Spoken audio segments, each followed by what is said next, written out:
Previously on the Leaky Bucket podcast. Performance monitoring. What even is it? We're going to go through what it is, why you do it, what my thoughts on it are, what to actually track, how to track it, and then how to even take things to the absolute next level. Maybe you're performing below. Right? What if there's a little trick in it that actually it makes you think like it's working? Actually, you've just lost £500 this month. Is this what you expected to happen? So making a plan and then just setting out on it and just don't check how you're getting on, it's just foolish.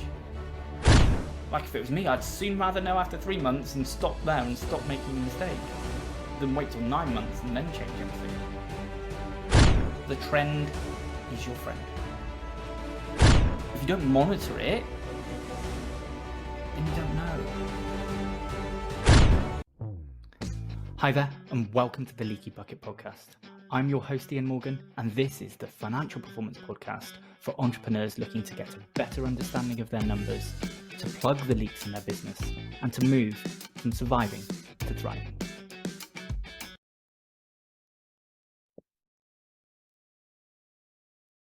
Thank you for joining us on the Bucket podcast. Today I'm going to be speaking to Ian about Accountex. Thanks, Liv. So last week you went to Accountex with Sam, Tuesday to Thursday. Wednesday and Thursday. Yeah. Wednesday and Thursday. Yep. Get the days right. What is Accountex? So it's probably the education, learning, exhibition event of the accounting world that is a series of talks and educational talks, I suppose, going on from a number of key people within the industry. Updates on where things are developing and where they're going to, but also lots of exhibitors of existing products and services, but also any new products and services to the market as well. So it's a bit of a whole mix, but there's a lot going on. And have you always gone? When did you start going? I think we definitely haven't always gone. We used to. Then we got to a period where we felt we were significantly ahead of most things that were going on. And we'd gone the 1 year and we just felt like a waste of time. It felt like we didn't get any value. We didn't really learn anything. We didn't get any key takeaways or any key benefits. So then for a number of years, we didn't go. And then through COVID, I think a lot of accountants were forced to become more 21st century. And the gap between maybe us and them just closed that little bit. And so then it was okay. There's also lots of tech companies and things opening up new markets and new worlds, new things, that meant that there's another level to go to. Sort of the COVID sort of pandemic whilst it brought other accountants closer to us, it also brought more opportunities that were further ahead than what we were. Yeah. So it was time again to go and explore and see what it's about and see what could be done. What does it entail? What does the day actually entail? Yeah, so there's 8 stages of people doing talks, panels, lots of educational stuff going on. Then it's effectively going around to different stands, going and seeing what they've got on offer. Yeah. Some of them might be new products and things. Others might be existing products and things that we use, that you can go and see, and you can see maybe some behind the scenes information or some latest updates, or just get some help because everybody's available there and then. So a good example was we spoke with our Zero account manager, which to be fair, is really, really good, and we have the opportunity to speak to him regularly, but we don't normally need to. But whilst there, we decided, actually, could we potentially speak to an expert in HubDoc, which is their version of Dext, because it's available via them. It's free, and it's been making lots of improvements, but we've got some concerns and challenges over that. So could we speak to the best person so that we can really learn about HubDoc? And that was arranged and sorted. So for day 2, we had a session with their lead person for HubDoc, so we could really go through and understand how that could work. Not something we probably easily get done outside of without that. Yeah. Why do you go? What are the main benefits? I know you've said, obviously, to learn about new softwares and what they can offer you. Are there any other benefits? I think the danger is that there's a couple of things. We believe we ride the very crest of the wave of the accounting world. We try and be really at the tip of that and be ahead as much as possible. But in order to do that, you've always got to be ready to do the next thing and do something different or build on what you've already got. So there's one aspect is that. The other is to question yourself, is what you believe to be true actually true? Okay, because when you've used something for a long time, or you've done things a certain way for a long time, it's easy to think that's the best way. But if you don't go and push yourself outside of your comfort zone, how do you know that that's still the best way? One of the best things you can do is get through highly educated people who have the opposing opinion, because then you can have a very adult conversation about, is that really the right way? Like, we use Xero, and we're exclusively Xero. There are people there who are exclusively Sage. There are people there who are exclusively QuickBooks. We can't all be right that that's the only way to do it. So you want to engage with those people and find out and go, but why? Why do you believe that to be the right way? And not then I want to protect and go, oh yeah, but no, we're only Xero and that's what we can do. Do believe it, and that's why we use it. But it's not a defense mechanism. It's if I'm closed off to learning and new opportunities, we're not moving forward. So even if it's that, to learn and educate those things and then go, okay, should we consider moving? Or maybe we shouldn't. Maybe we know we've made the right decision. But yeah, if you can't be open to it, then you don't know what's out there, and then all of a sudden you could become nothing. Some of the pitfalls? The pitfalls it's overwhelming. There's lots. Like I said, there's 8 stages. There's I don't know, probably 100 talks a day, maybe. You can't attend all of them. It's not possible. And then there's 250 plus exhibitors. It's a huge hall with people all over the place. It's easy to go, just be swept along in terms of it's busy, there's lots going on, and not really achieve anything. So you have to go with a bit of tactics and a bit of strategy. So for example, for us, we've already got a team based within the Philippines. There's a number of outsourcing agents there who connect you with teams already established. We're quite comfortable, and we know that we're hiring based on culture fit. That's key to us. We don't feel we can do that through an outsourced department.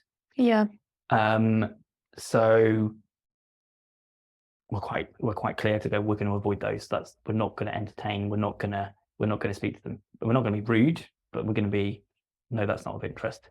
The talks, we tend to take the approach to go, most of those talks are available through YouTube, podcasts, and so on.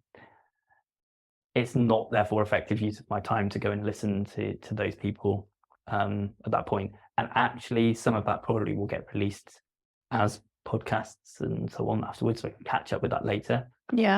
Can't necessarily catch up with some of the other conversations later. So is it prioritizing? Yeah, definitely prioritizing. Know the purposes you're going for. We knew the rough agendas we were going for. Really sad as well. We did a day one debrief. All right, me and Sam, we just literally went, what have we taken away? And how are we making day two purposeful? Like we've almost like day one, we've just sort of, we've had a general purpose of what we're doing, but we've also had a look and consumed what's there. And then we've gone, right, what are we going to achieve in day two? Day two for us, whilst it was much shorter, was far more productive. Yeah, because you'd had that first day. Yeah. Yeah. A few things had come about, bumped into a few people I know within the industry, had a few conversations, and they were just like, right, okay, this is now very specific. These are it was like 6 points that we're going to go and sort. We had some challenges to go and speak to Dext about. We wanted to go do the HubDoc thing with Zero. We wanted to go, we got some challenges from somebody else where they've been trying to partner with us through a different system, and communication wasn't quite as we wanted it to be. So let's go speak to them. It was very, very specific, the things we were then doing on day two. Yeah. Whereas day one was a little bit open to what opportunities were around us as well. When you talk about it, it makes me think of like a massive school careers day. You know, like when all the stalls around, or like when the unis used to come into school. Yeah. And they used to set up all the stalls and just try and grab your attention. Yeah, it's somewhat similar. There's lots of freebies and goodies and things like that to sort of entice you in. But it's being that sort of disciplined approach to go, again, it's that selfish thing that we've talked about before. It's okay to be selfish, like, and just go, look, thanks, but no thanks. Yeah. Yeah. And yeah, I suppose it's just that clarity. Some of them, they're obviously there to make sales and they're on commission and so on, but just make it clear first of all, it's not going to happen. It's not going to happen. Yeah. Yeah. Like, and you need to be like that, because you've only got 2 days. Yeah. And if you entertained every stand and you went to every talk, you can't do it.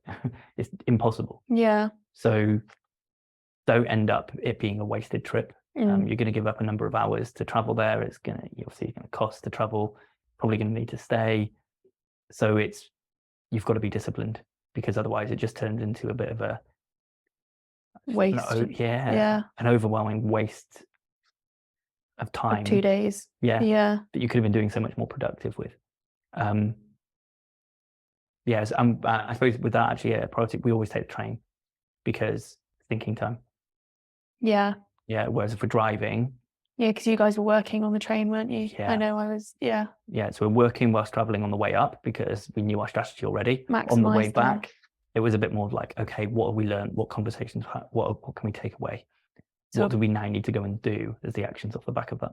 And apart from the freebies, what was the takeaway this time? Yeah, there was a key learning of a new way that we could use Dext, particularly with our property companies. So feeding that back into the management accountants to make sure that that's appropriate and can work. There was some testing to do with HubDoc as to how that could potentially work. There's another new product that looks like a particular game changer in terms of improving our financial control elements that we do. Okay. And actually they were very open to some development ideas, which was key, because you could see how it could be improved, and it's still young and agile and able to do that. Yeah. Did you come away with any questions?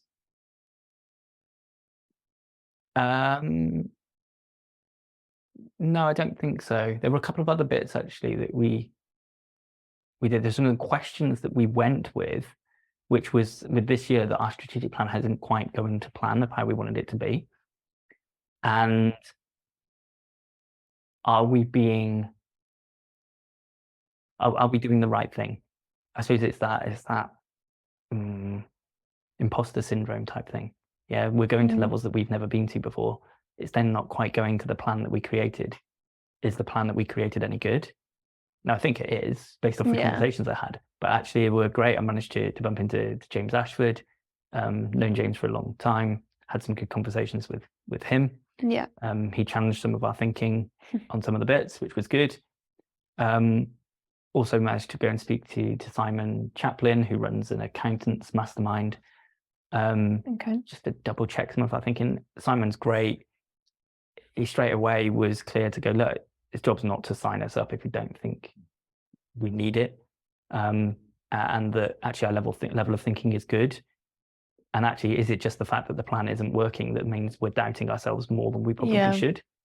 So some great just sort of testing and feedback. That it took 10 minutes of Simon's time. Very glad of that time. But it was key that actually that helped give us some clarity during day one that we could then focus into day two. So didn't really come away with questions. Actually, we come away with a lot more answers this time. But I think that's because we were purposeful. I think if we'd gone and just let it consume us, I think we probably could have come away with more questions than answers. Do you plan on going next year? Or would you do anything differently? Okay, so we plan on going next year, but the we is, will it be me and Sam, or will there be the team as well instead of? That there were a number of things this time as the business has grown significantly and people have taken more responsibility in roles, and we're less involved with certain aspects. We've come back with, I suppose actually, we did come up with some questions, because there were some questions for the other team members about whether certain aspects would work. There's some of the things that we questioned to go, would some of the team members see things differently? Because they're not thinking from a business owner's perspective. They're thinking purely from this could be helpful, this could be interesting. So yes, we plan on going, but there will be, I think, some of the team that will potentially go as well. Okay. Anything else you'd like to add? No, I think it's whether there's industry events, even in people's own industries, if they're not in the accounting industry and listening, that be intentional.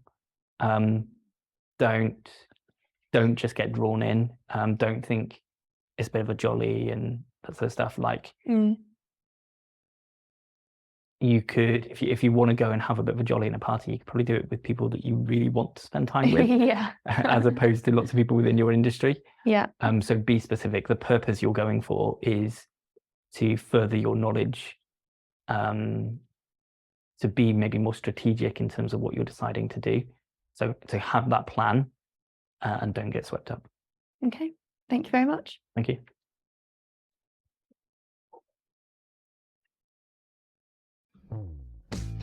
Thanks so much for listening to this episode of the Leaky Bucket podcast. I'd love it if you could help spread the message by clicking subscribe and leaving a review. Also, please do reach out to me on LinkedIn and let me know your thoughts on this episode. You can also find more info and links in the show notes below. See you next time. Coming next week on the Leaky Bucket podcast. Today, we're talking all about discounts. It feels good when we get a discount. Yeah, it feels good. We are scared they won't sign up without it. The customer asked, and we didn't know how to say no. This needs addressing. As business owners, we're taking a lot of risk. And that started my passion for moving business owners from surviving to thriving. This doesn't apply to me. I give discounts, but I'm okay. This has got to change. And it's got to change right now. Here's some tips to help you overcome. You may have taught the customer, right, that they don't need to value what you say. Are you doing the same? You are in control. You've just halved your profit. Ow.